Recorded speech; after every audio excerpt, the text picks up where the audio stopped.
ভাবি, আমার না চুল উঠে না। আমি কত কিছু করলাম, ডাক্তার দেখাইলাম, কবিরাজ দেখাইলাম, শ্যাম্পু বদলাইলাম, তেল বদলাইলাম, সব কিছু করলাম, কিন্তু কোনো বাইলে আমার এই চুল উঠাটা আমি উঠাইতে পারলাম না। এটা কোনো ব্যাপার হইলো? তুরির খেলা? মনে করে শামসুন নাহার তুরি দিব, চুল ইচ্ছা মতো উঠবো, এমন চুল উঠবো তোর মাথায় যে তুই বিরক্ত আছে যে কি রে বাবা মাথায় এত চুল উঠে কে? হাসা কথা কইছো, সত্যি চুল উঠবো? বিশ্বাস করস না? না আয় তোর একটা জিনিস দেখ, আয় প্রমাণ দেখাই। মানে এনে কি দেখতে পাইতেছস? ঘাস আর ঘাস, কিন্তু তুমি আমার এখানে আনলা কি লেগা? প্রমাণ দেখাইতে নিয়ে আইছি।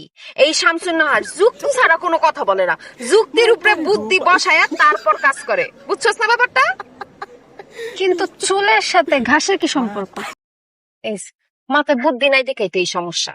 শোন, এই মাঠের আমি একটা তোর ইতিহাস জানাই।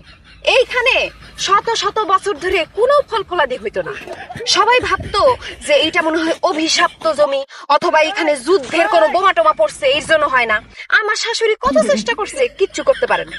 বিয়ার পর 7 দিনের মাথায় এখানে ম্যাজিক ছড়ায়া আমি দেখ কিরকম তরতর করে কত ঘাস উঠাই দিছি।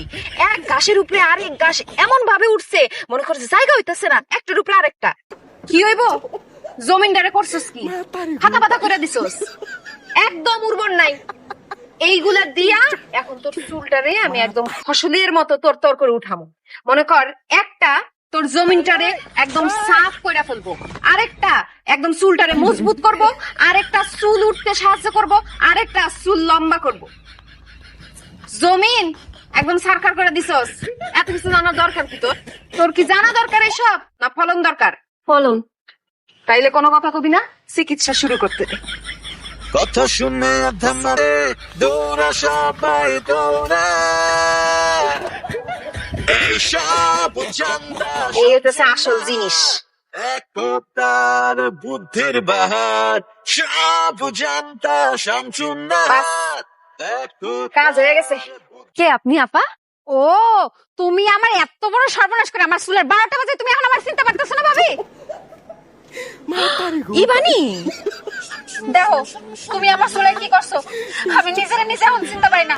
তুমি আমার এই সর্বনাশটা কে করলা ভাবি?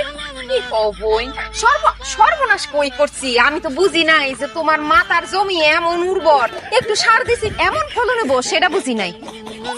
তোমার কিন্তু মাশাআল্লাহ সুন্দর লাগতেছে।